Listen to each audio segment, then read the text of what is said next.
Call आती हुई नीरव की तरफ से। पर चलिए अब आगे रुक करते हैं और नजर डालते हैं हैप्पीएस्ट माइंड पे, क्योंकि यहाँ पे कंपनी के नतीजे आए थे और इस बार अगर हम नतीजे देखें तो यहाँ पे कंपनी का जो मार्जिन्स है वो थोड़े से घटे जरूर हैं। अगर हम तिमाही दर तिमाही देखें 22% के आसपास रहे हैं। वहीं कंपनी की आय बढ़ती हुई नजर आई है और प्रॉफिट लगभग सपाट रहा है तिमाही दर तिमाही पर। आगे के लिए किस तरीके की ग्रोथ की उम्मीद करें उस पर चलिए मैनेजमेंट को जोड़ते हैं और हमारे साथ कंपनी के एमडी और सीएफओ वेंकटरामा एन नारायण और डिजिटल बिजनेस सर्विसेज के राजीव जैन जुड़ चुके हैं। आप दोनों का बहुत बहुत स्वागत है ईटी नाउ स्वदेश पे। वेंकट जी, सबसे पहले आपके पास आना चाहेंगे और इस बार अगर हम देखें तो थोड़ी सी स्लो डाउन देखने को मिल रहा है। जैसे कि मैं नंबर्स भी देख रही थी, आपके मार्जिन हल्के कमजोर आए हैं, ग्रोथ रेट में भी हल्की सी गिरावट देखने को मिली है। हमसे बात करिए कि आगे के लिए आप किस तरीके की डिमांड देख रहे हैं, क्या यहाँ से कुछ तेजी की उम्मीद की जाए? कैसा है डिमांड एनवायरमेंट? मैं पहले ये बोलना चाहूंगा कि हमारा quarter result has been good. एक तो आपको कंपैरिजन में देखना चाहिए दूसरी आईटी कंपनी के कंपैरिजन में we are almost the leading company with respect to growth numbers.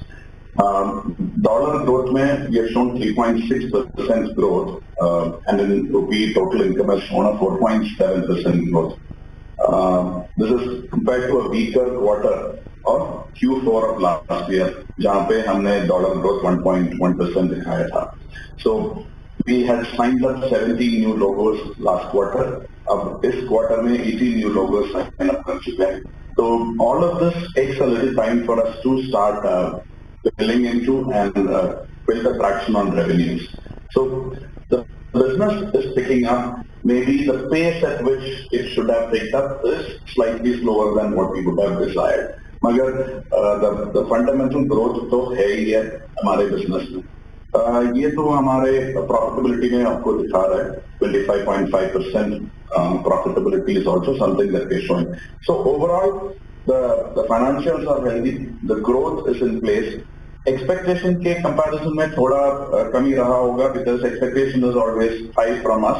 We are already on top of the pack in terms of in comparison to mid cap and even large cap companies. बिल्कुल राजीव जी के पास अब मैं अगले सवाल के साथ लौटूंगा। राजीव जी, अगर हम बात करें तो यूएस में मंदी और एडटेक वर्टिकल इन सब के बारे में बहुत बात हो रही है, लेकिन क्या आप हमें बताएंगे कि ये जो सुस्ती की बात चल रही है क्या ये यूएस और बीएफएसआई तक ही सीमित है या ये ट्रिकल करेगी यूरोप और बाकी अन्य वर्टिकल तक भी?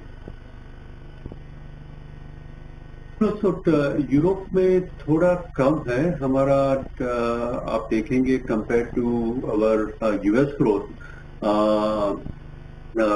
यूएस में ग्रोथ थोड़ा कम है। रिटेल सीपीजी वर्टिकल में अभी भी people or companies are still adapting the newer model after effects of COVID, now the recession fear, which is fortunately is not happening.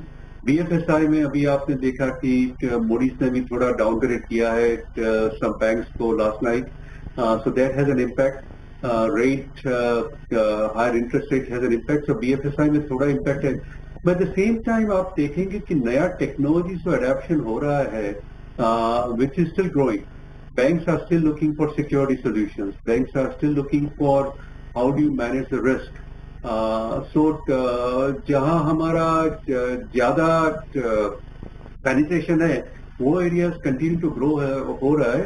But overall there is आपने जैसे बताया कि थोड़ा स्लो डाउन है, BFSI में है, रिटेल सीपीजी में है, हमारे यूरोपियन बिजनेस में थोड़ा इम्पैक्ट हुआ है. बट ओवरऑल आप एग्रीगेट नंबर देखेंगे ऑलमोस्ट 4.7% वेंकट ने बताया, 13 quarters of 25% plus EBITDA margin, so we continue to be the leader of the pack in most of the parameters. आपसे अब मेरा अगला सवाल होगा, ये 25% मार्जिन स्लोअर ग्रोथ के बाद भी दिख रही है, तो क्या ये कहना सही होगा कि जो आपने गाइडेंस दिया है 22% से लेकर 24% का, क्या उससे बेहतर मार्जिन आगे भी दिख सकती है क्या? हमारा गाइडेंस मार्जिन गाइडेंस रहा है 22 to 24%, और जो मार्जिन हमने 25.5% का रिपोर्ट किया है वो गाइडेंस के 1.5% ऊपर है, the upper band. So our expectation is always to keep the margin guidance to 22 to 24%, but try to overachieve. आप देखेंगे तो अगले क्वार्टर में तो there will be salary increase. हमारा इंडस्ट्री में वो होता रहता है हर 6 महीने में, so there will be that pressure, but the focus will be to make sure that we grow the top line, get the volume increase, rate increase, और उसके साथ साथ हम margin भी maintain करें. And just to highlight, this is the first quarter that we have reached the free cash flow number of 100 crores. So जैसे ही 13th quarter of 25% growth, we have also maintained the 100 crore mark. We have reached the 100 crore mark on free cash flows. Margins के साथ साथ आपको return on capital employed और return on equity भी देखना चाहिए. वो भी बेहतर रहा 56 and 33%. So we are performing well on the financial metrics. Growth का जो हम बात कर चुके हैं, that also we are seeing reasonably good growth, and coming in from existing business and new logos, दोनों के मुताबिक. Just another one point is, हमारा $1 billion corporations जो हम रिपोर्ट करते हैं लोगो विन में, वो 55 से 57 हो गया.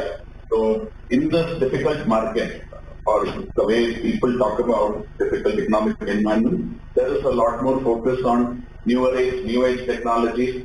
अभी आजकल सभी लोग बात कर रहे हैं generative AI, ChatGPT के बारे में. We are seeing strong interest and uptake in that as well. And as we speak, we are selling those services into our existing customers quite seriously. यानी ग्रोथ को लेकर काफी मैनेजमेंट काफी bullish उनको लग रहा है कि जो मार्जिन ग्रोथ है ये 25% के ऊपर लगातार 13वीं तिमाही तक तो रही है, आगे भी बेहतर मार्जिन की उम्मीद की जा रही है. शुक्रिया राजीव जी आपका, वेंकट रमन साहब आपका, आप लोगों ने वक्त निकाला ET Now स्वदेश के लिए. चलिए आगे बढ़ते हैं.